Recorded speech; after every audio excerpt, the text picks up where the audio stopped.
얘기를 좀 더 해보도록 하겠습니다. WHO가 코로나19 통제 가능하다 이렇게 얘기를 했고요. 그러면서 중국과 우리나라 예를 들었네요. 네, 이 WHO 사무총장은요, 말씀하신 것처럼 중국과 우리나라를 언급하면서 통제에 성공한 예로 들었습니다. 이 정부가 직접 나서서 탐지와 진단, 그리고 치료, 격리, 추적 등을 한다면 집단이나 지역 감염을 막을 수 있다는 건데요.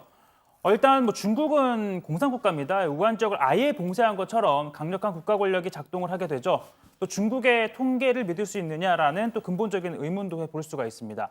자, 우리나라의 경우에는 신천지에 대한 검사가 끝나가면서 확진자 숫자가 줄어들고 있긴 하지만 지역 감염 확산 여부는 앞서 들으신 것처럼 좀 더 지켜봐야 하는 상황입니다. 교수님 이거 어떻게 봐야 될까요? 그러니까 세계적 대유행 팬데믹을 선언을 했는데 지금 WHO 사무총장은 중국과 우리나라가 통제를 가능하다고 하는데 이 통제라는 개념에 대해서 좀 더 정확하게 이해를 해야 될 필요성이 있을 것 같아요. 종식시킨다는 의미는 아닌 거죠, 지금. 그렇죠. 지금 걷잡을 수 없이 세계적으로 확산되고 있다라는 공포를 조금 완화시키기 위해서 그래도 어느 정도 이게 퍼지더라도 그 나라가 열심히 대응을 하면은 통제할 수 있다. 어느 정도 조절할 수 있고 그 퍼지는 거를 막을 수 있다라는 의미에서 좀 긍정적인 메시지를 전달하려고 했던 의도가 보이긴 합니다. 하지만 이런 감염병이라는 거는요. 우리가 항상 조금은 겸손하게 대할 필요가 있긴 하거든요. 그렇기 때문에 아직도 한국은 통제가 되었다라고 결론 내기는 섣부른 판단일 수도 있을 만큼 조금은 신중할 필요가 있지 않을까 싶습니다. 지금 교수님 입장에서 보면 통제되었다라고 얘기할 거면 기준을 어느 정도가 돼야 이건 지금 통제가 되고 있다라고 보십니까?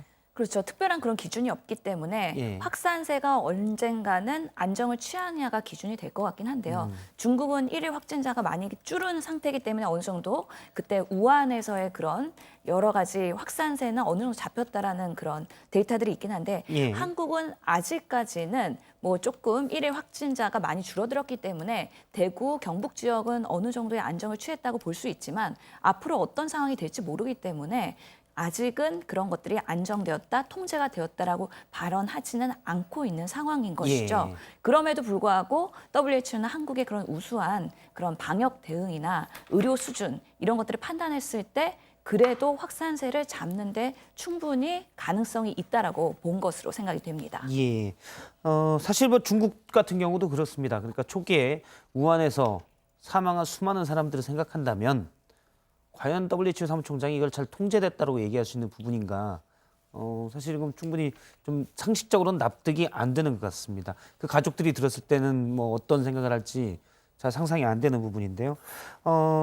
일단 우리 이 부분을 좀 살펴보도록 하죠. 팬데믹 선언 이후 우리 정부가 추가로 발표한 부분이 좀 있습니까? 네, 이 정부는 팬데믹 선언에 따라서 이 정부의 조치가 특별히 바뀌는 건 없다고 밝혔습니다. 정부의 얘기 직접 한번 들어보시죠.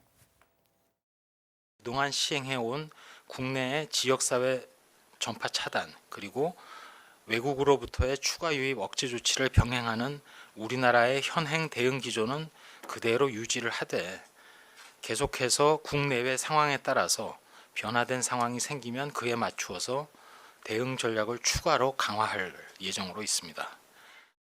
자, 이 같은 기조에 맞춰서 정부는 최근 유럽에서 이 코로나가 확산되고 있는 상황을 감안해 특별 입국 절차 대상 국가를 확대하기로 했습니다. 이 프랑스와 독일, 스페인과 영국, 그리고 네덜란드 5개 나라인데요. 여기에 이 유럽에서 출발해 두바이와 모스크바를 경유해 들어오는 경우에도 특별 입국 절차 대상에 포함시키기로 했습니다. 시행은 오는 15일 0시부터 시행이 됩니다.